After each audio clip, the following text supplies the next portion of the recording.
So guys, we're at the first M.C.U. movie of 2022, Doctor Strange in the Multiverse of Madness. I was honestly, this was honestly pretty high up in my list of most anticipated movies of the year, and it was really high up for me, and because I was really excited for this, because a movie like this, especially in the M.C.U., opened the door to a lot of possibilities. But, the title was literally called It Multiverse of Madness, which means it could have done a bunch of different things, and the trailers were kind of showing that. However, before seeing the movie, I was hearing early reviews which were saying that this was a pretty messy movie. It was a good one, but a really messy one. Like I always do with anything MCU related, was really excited and really hoping for the best from this. And so, was it as good as I was hoping it would be? I wouldn't say that necessarily. I'm not gonna lie, I wrongly agree with people who say this is a really messy movie. Clear it up. I do think this is a good movie, but there are still a lot of problems with this, and I did kind of think this was just another plain M.C.U. movie. I'm probably being kind of harsh when I say that, but I didn't think this was anything spectacular, and it had some things in it that I thought were kind of poorly handled. Not to mention some of those things did just kind of annoy me with how poorly they were done. But with all that out of the way, I do think this is a good movie, and there are some things in it that are really amazing, and some of which actually kind of blew my mind. So I guess I'm kind of divisive on this, and I wouldn't put this anywhere near the top of the M.C.U. But with all that out of the way, let's just go into the plot first. And like I always say, this will have no spoilers for the first part, and then I'll do a spoiler section after a warning. So, what's the story? Even after the events of No Way Home, meets a hero named America Chavez, played by Social Gomez, who's being pursued by different creatures from the multiverse, and after another attack, Steven and her both travel through the many universes while still being pursued and trying to stay alive, and Steven has even asked Wanda to help after the events of WandaVision. I think that's a good enough vague synopsis without giving anything away, but there's still a lot more to a whole lot more to the film than that. So I guess the number one best thing about this movie is the directing and the performances. This was directed by Sam Raimi, the guy who made the original Spider-Man trilogy, and is very well known for making horror movies. And there's tons of elements of those. This is definitely the closest the M.C.U. has gotten to a horror movie, and that is exactly what it was being advertised as for the longest time. And not only that, but this was also the closest we've ever gotten to an R-rating with these movies, because there's some incredibly brutal and gory things here. I would imagine some people would be horrified by some of the things that happen here, and the acting, like the majority of the M.C.U. movies, is really good. Benedict Cumberbatch and Benedict Wong are of course fantastic yet, but I think my favorite was probably Elizabeth Olsen. This is definitely the most different version of Wanda we've ever seen. Yes, even more so than WandaVision, I feel, and I think Olsen did a fantastic job. I also enjoyed the various different directions goes here because there's some very creative things they do here with the camera work and things like that make this film feel incredibly unique for an MCU movie. They also led into some really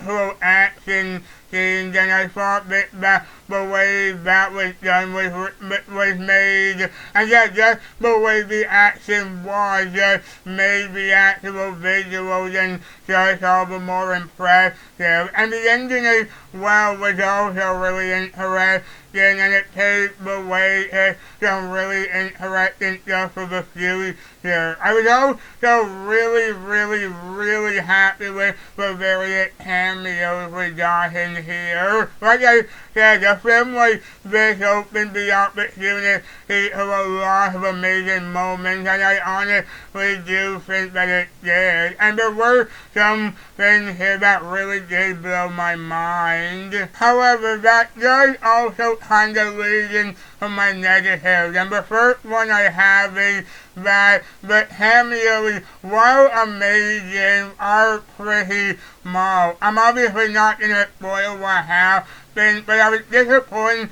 that not only were there not many cameos as I was expecting, but the ones who do show up don't really do much. They kind of just show up and then disappear without really doing anything. That was really annoying. Also, just in terms of problems with the story, the pacing is also not great here, especially in the beginning. It kind of just opens up immediately into action. And while I don't have a problem with that necessarily, the editing made it particularly weird. There's also a really weird thing in this movie regarding one character and how Steven interacts with him is incredibly weird. Again, I won't spoil anything, but we never see how the characters got to this point that Steven talked to this person the way he does, and I found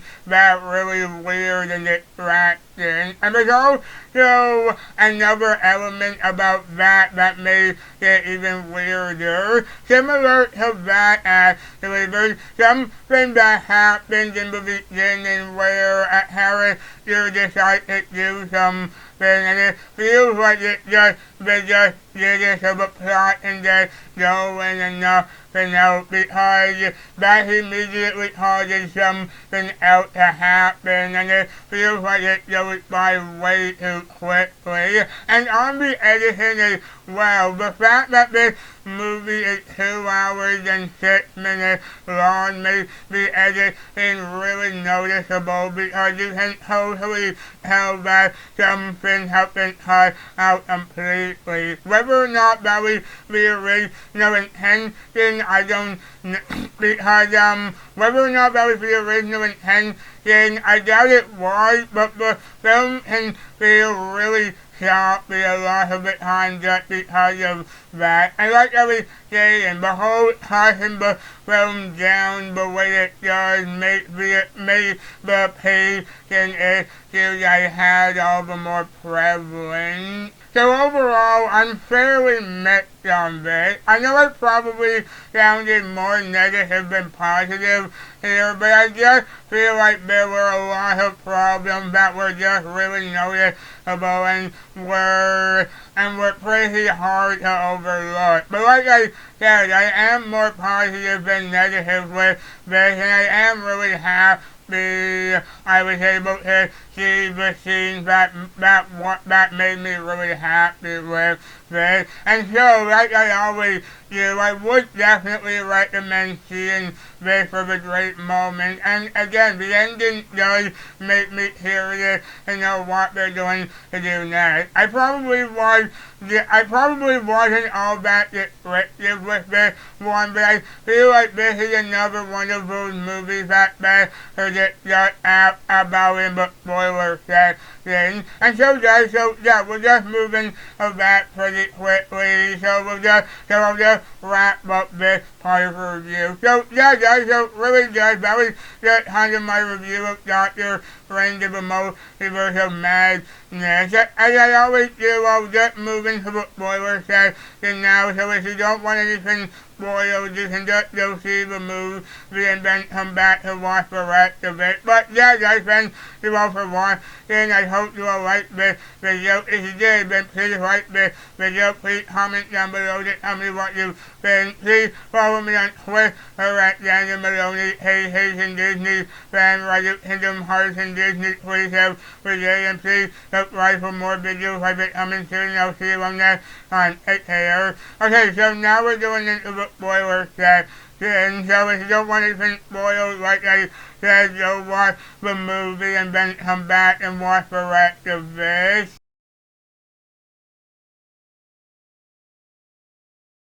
Okay, so the first main thing I want to talk about is the first scene in this that I felt was pretty rushed in terms of pacing.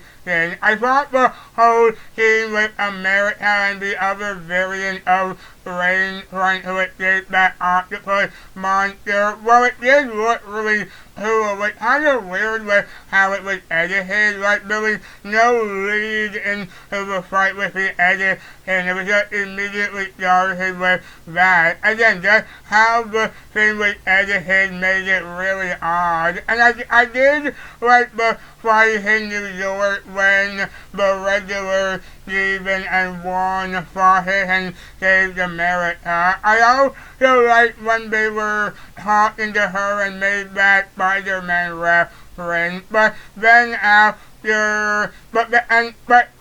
again, a problem I had after that was when we see Steven go to Wanda and he's immediately shown as the villain. I don't mind so much that he becomes the villain. I like that turn and this reveal she's gone crazy because of the dark clothes she got from Agatha at the end of WandaVision. But just how that scene played out, it just felt like it came and went really quickly just to get Wanda to being the villain. And I don't have a problem with the idea just how it was done. I did like the fight with Wanda hacking the Sanctum. It was pretty brutal and pretty much showed early on how brutal the movie was going to be. But then we go to Steven and America going through the multiverse. And I thought the part when they went through the what if universe was really cool. But then, and this was probably my biggest problem with the movie, we meet a Baron Mordo from another universe and even start talking about how the Mordo from his universe hates him and that they fought. I thought that was incredibly weird because not only have we never seen anything like that with the regular Mordo and Steven, but we never see the regular Mordo once throughout the whole movie. I know Mordo turned evil at the end of the last movie, but the fact that we never see any kind of confrontation before that was really weird to me and really distracting. Anyway, after the seen in the other sanctum were then introduced to the Illuminati. I was really excited to see this part, not only because I thought it was cool to see the Illuminati in live action, but I was curious to know who we see. And this began my favorite part in the entire movie, where we see the members that consist of Peggy as Captain Carter, her Black Bolt, Maria Rambeau as Captain Marvel, and Reed Richards played by John Krasinski. I swear, as soon as that happened, I lost my mind. Yeah, it was cool to see Peggy, Maria, and Black Bolt, but finally, after all these years of waiting and waiting, finally see on the big screen a real life Mr. Fantastic in the M.C.U. just made me lose my mind. And the fact that John Krasinski is playing him, which is something people have been asking for a long time, and the fact that he's actually playing him is absolutely incredible. That scene was amazing. Not to mention the fact that we actually get to see Patrick Stewart back as Charles Xavier. That was just another amazing moment to see in live action. But then we see Wanda fight in them, and we get some more of that really brutal action with Wanda just murdering each of them. And yeah, it was just so gory. Although that did lead to that whole thing I mentioned, that with it feeling weird how all of them just appear only to get killed instantaneously. And it was creepy to follow Wanda as well, with her wanting to see her kids from WandaVision, and she thinks she can get them from the multiverse by gaining America's power for her own.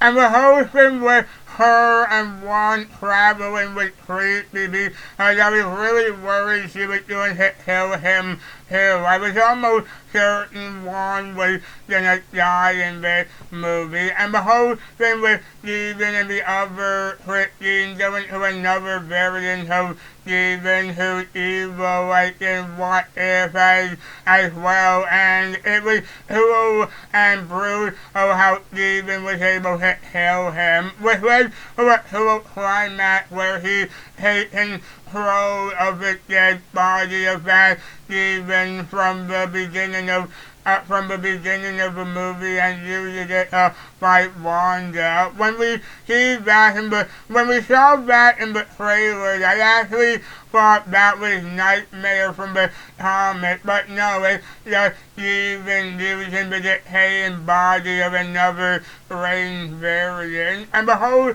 fight with Steven, Wanda, and America fight and Wanda led to a lot of moments and some really creative moves as well. And it was pretty cool, creepy, and sad when Wanda managed to see her kids from another universe, but they're terrified of her because of all the things she's done, which made her think about her actions, and she decided to destroy the dark hole from every universe, which may have killed her. I'm sure everyone else is. I'm curious to know if Wanda really is dead. But regardless of whether or not it did kill her, it's still a pretty tragic way for her to end in this movie alone. And I'm curious to know what they would do with her in the future if she really is still alive. And I thought the actual ending with that eye appearing in Steven's forehead was really cool, and I wonder what that means for the future of the series. And in terms of the mid-credit scene, I actually thought I should know who that Leah character is. Like when I saw her, I actually thought to myself that I should know who that character was, but apparently not. But it did look like, but it looked like they were going to where Dormammu was in the Dark Dimension, so I really want to know what's going to happen there. So, yeah, guys, even though I had a lot of problems with this movie, I was still super satisfied with this, and I can't wait to see how so many of these movies will be affected by this now. And so, yeah, guys, so that was my review of Doctor Strange in the Multiverse of Madness. Thank you, Multiverse of Madness. So, yeah, guys, thank you all so much for watching. I hope you all like this video. If you did, then please like this video. Please comment down below to tell me what you think. Please follow me on Twitter at Daniel Maloney, Hey and Disney, fan Roger Kingdom Hearts and Disney, please every day, and please subscribe for more videos like this, and I'll see you on next time. Take care.